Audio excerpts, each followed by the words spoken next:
I just want to see my balance, single dad said. The millionaire laughed. Until she saw the screen. The glass doors of Harrington and Company. Private bank opened with a muted sigh, barely loud enough to announce the man who stepped inside. Evan Miller paused just beyond the threshold, the weight of the building pressing down on him before anyone had a chance to look his way. His jacket was clean but old, the elbows thinning, the shoulders softened by years of wear. The collar sat unevenly against his neck, wrinkled no matter how many times he tried to smooth it that morning. In his arms, his daughter slept, small, warm, her cheek pressed against his chest as if she knew this was the safest place left in the world. Her name was Lily. She was 3. Evan adjusted his grip, careful not to wake her, and took another step forward. The lobby stretched wide and polished, all marble floors and high ceilings, sunlight pouring in through floor-to-ceiling windows. The air smelled faintly of citrus and money. Men and women moved through the space with effortless confidence, heels clicking, polished shoes gliding, voices low and assured. No one rushed. No one hesitated. Everyone belonged. Except Evan. He felt it immediately, the way his shoulders tightened, the way his breath shortened. He hadn't slept more than 4 hours in a row in weeks. Lily woke crying most nights, reaching into the dark for a mother who never came. Evan would sit on the edge of the bed, rocking her gently, whispering reassurances he didn't fully believe himself. It's okay. Daddy's here. But the truth sat heavier each day. The refrigerator at home held half a carton of milk, a few eggs and leftover rice he'd stretched across 3 meals. The rent was nearly a month overdue. The landlord's last message had been polite, which somehow made it worse. Evan crossed the lobby slowly, every step measured so Lily wouldn't stir. He reached the main counter where a young teller looked up from her screen. She smiled automatically. Good morning. How can I help you today? Evan swallowed. I just want to see my balance. He reached into his pocket and pulled out the card. It was old, scratched along the edges, the magnetic strip dulled from years of being tucked away and forgotten. The bank's logo was embossed in faded silver. The teller took it, her smile faltering just slightly as she examined it. She swiped it once. Nothing. She swiped it again, brows knitting together. Just one moment, she said, fingers already moving across the keyboard. Evan shifted Lily's weight on his arm. Her fingers curled into his jacket, holding tight even in sleep. He watched the teller's face change, not dramatically, just enough to notice. Her posture straightened. Her smile faded into something more professional. I'll need to take you to private services, she said. It won't take long. Private services. Evan didn't ask questions. He just nodded. She led him past a set of frosted glass doors into a quieter part of the bank, where the carpet softened footsteps and the furniture looked like it belonged in a magazine spread. A few clients sat in leather chairs, speaking in hushed tones to advisors dressed in tailored suits. Heads turned. Eyes lingered. Evan felt them, quick assessments, silent conclusions. A man who wandered into the wrong place. He sat where the teller gestured, easing Lily into a more comfortable position on his shoulder. Minutes passed. Then the door to one of the offices opened. The woman who stepped out moved with the certainty of someone used to being obeyed.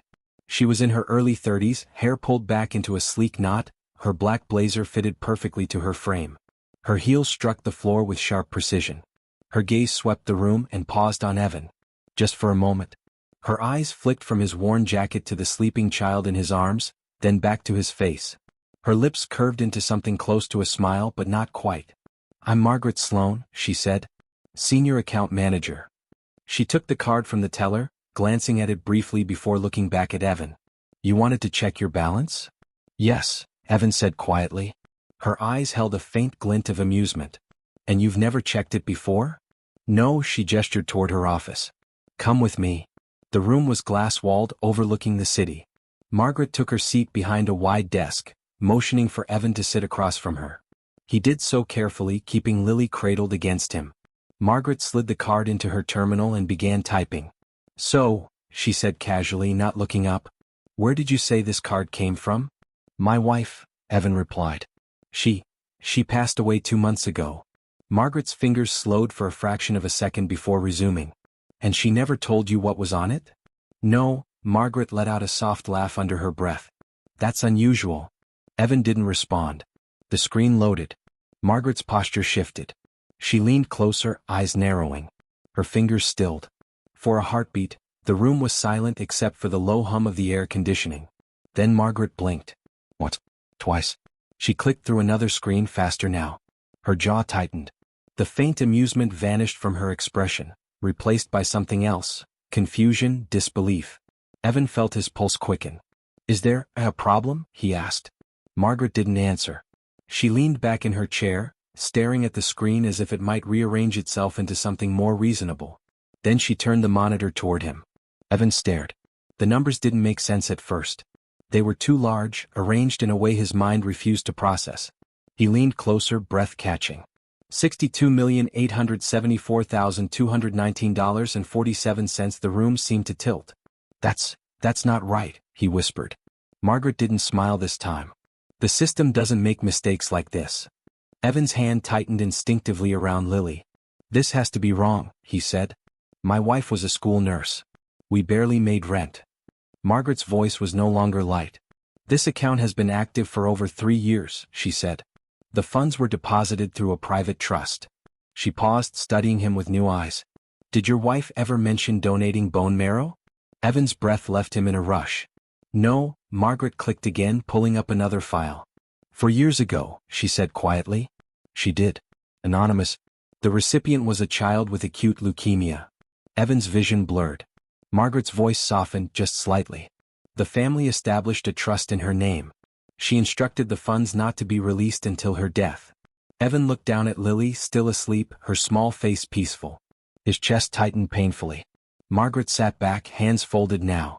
"You weren't meant to know," she said. "This wasn't luck. It was intention." Evan couldn't speak. The world he had been barely holding together cracked open, not with noise but with understanding. His wife hadn't left him nothing.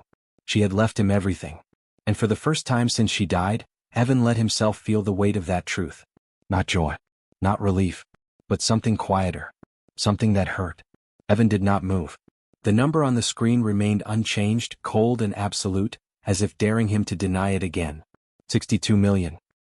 He read it slowly this time, tracing each digit with his eyes as if the meaning might soften if he approached it carefully.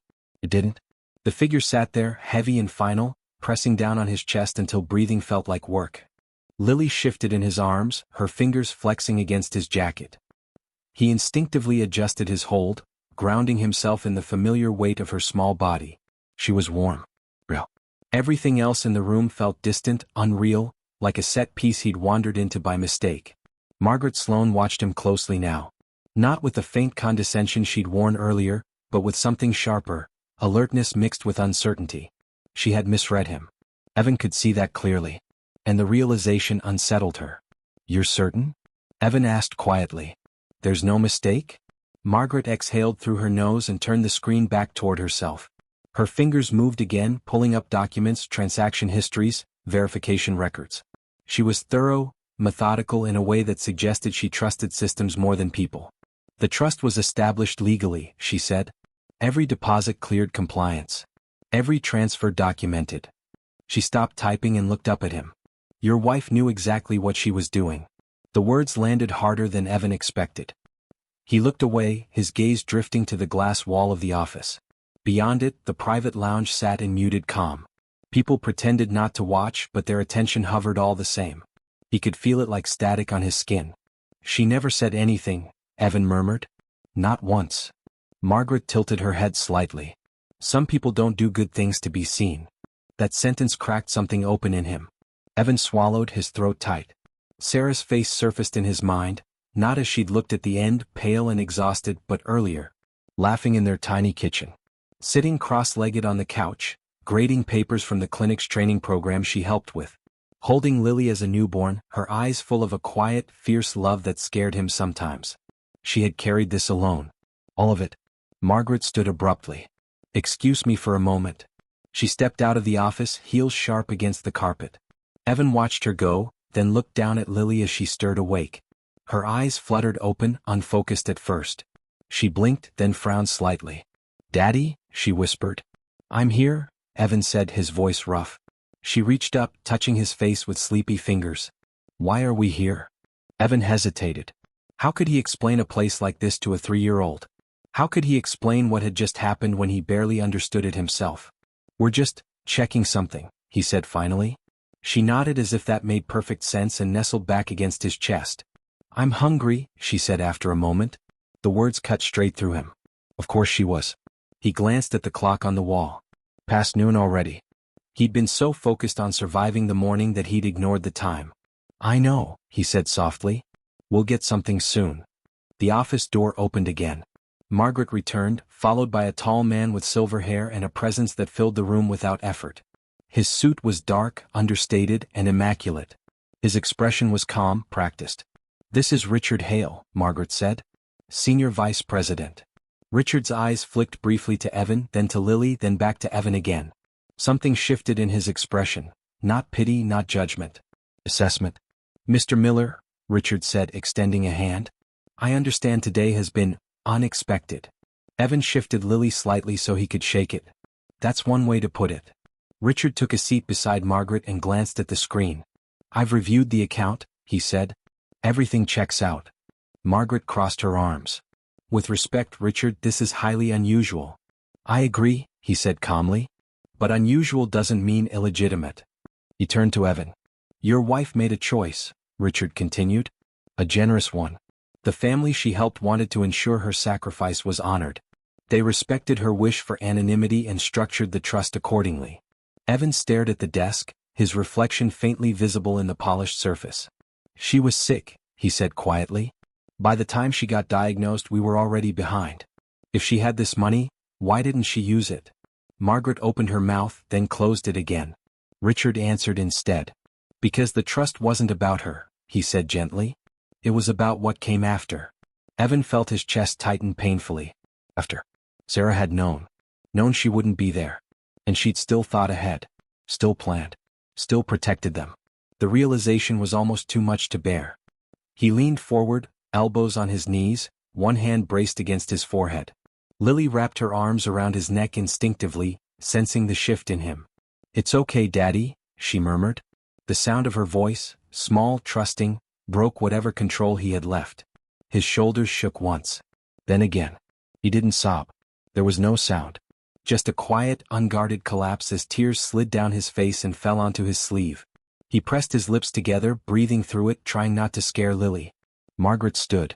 She walked around the desk and stopped in front of him, hesitating only a moment before crouching slightly to meet his eye level. You don't have to hold it together in here, she said quietly. Evan laughed weakly through his tears. I don't even know what together looks like anymore.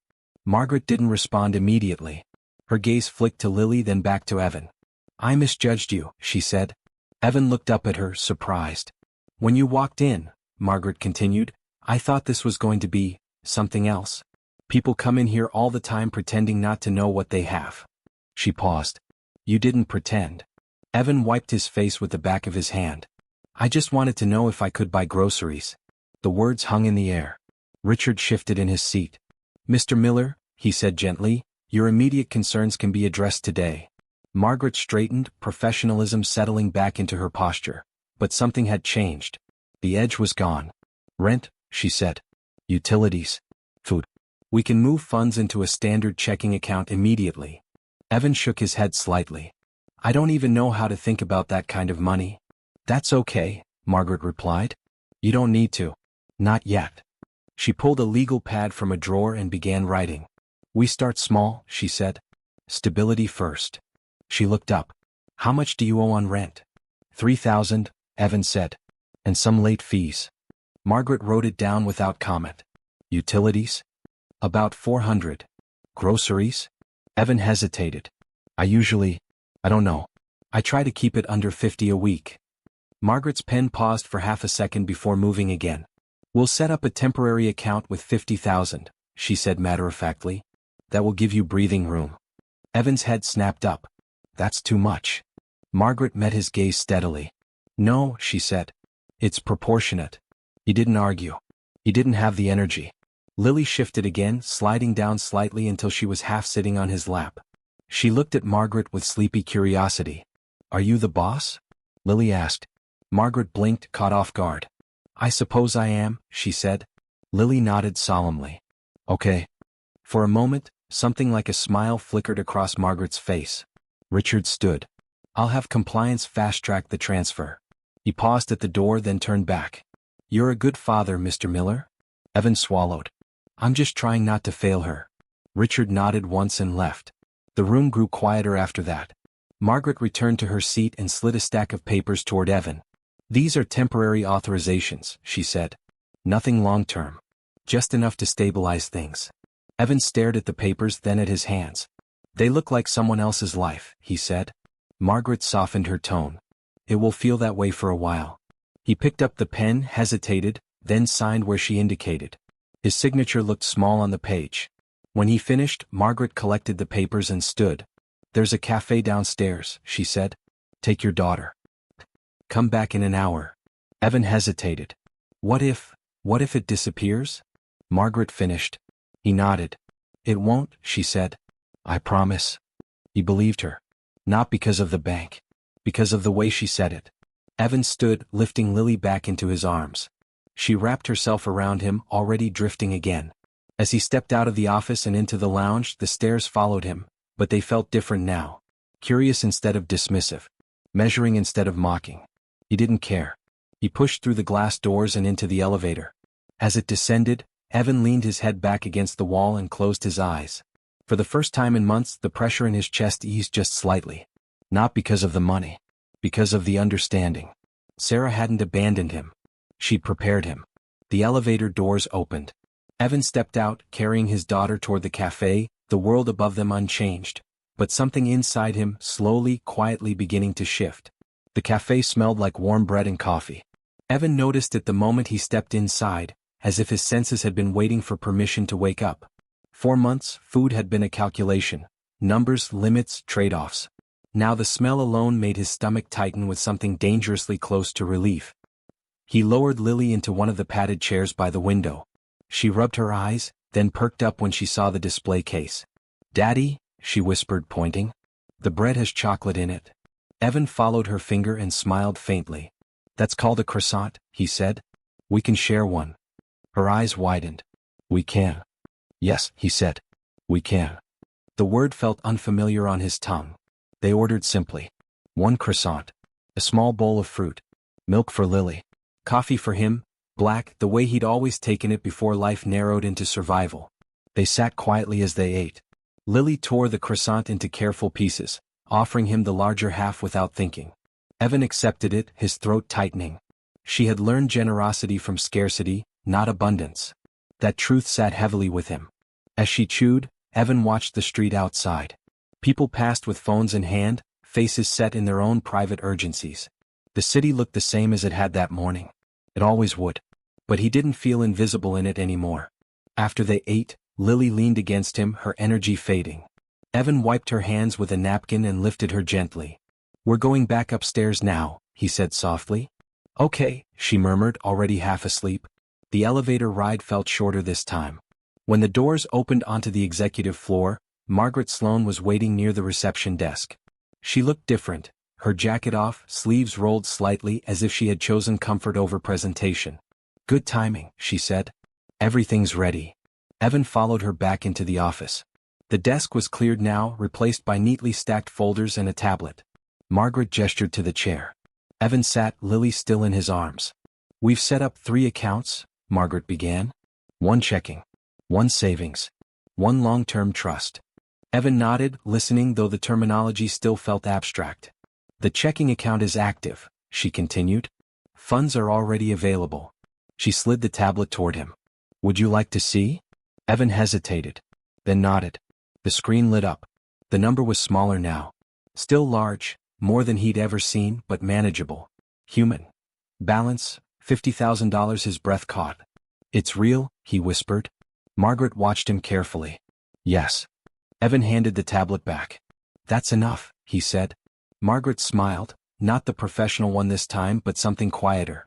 That's usually the first thing people say, she admitted. It's rarely true. For me it is, Evan said. She inclined her head, accepting that. We've also arranged for a financial advisor, she said. Someone patient. No pressure. No commissions tied to risk. I don't want to change everything overnight, Evan said. You don't have to, Margaret replied. You're not behind. You were just carrying too much alone. The words landed gently, without accusation. Evan shifted Lily slightly. She stirred but didn't wake. What about The rest? He asked. The trust. Margaret folded her hands. The long-term trust remains untouched unless you choose otherwise, she said. It's structured to support Lily through adulthood. Education. Healthcare. Housing stability. Evan closed his eyes briefly. Sarah had thought of everything. Margaret hesitated, then reached into one of the folders and pulled out a small envelope. There's one more thing, she said. Evan looked at it, his pulse quickening. What is it? Margaret slid the envelope across the desk. This was included with the original documents, she said. It was sealed, with instructions to deliver it to you only after verification. Evan stared at the envelope. His name was written on the front in Sarah's familiar handwriting, slanted slightly to the right, careful and neat. His hands trembled as he picked it up. He didn't open it right away. Margaret stood. I'll give you privacy. She stepped out of the office, closing the door softly behind her. The room fell silent. Evan rested the envelope against Lily's back, grounding himself in her warmth. Then slowly he broke the seal. Inside was a single sheet of paper. He unfolded it carefully. Evan, if you're reading this, it means I was right about two things. First, that you'd come here only when you had no other choice. Second, that you'd still be you. I'm sorry I didn't tell you. Not because I didn't trust you, but because I knew you'd try to stop me. And I needed to do this my way. What I did wasn't about money. It was about time.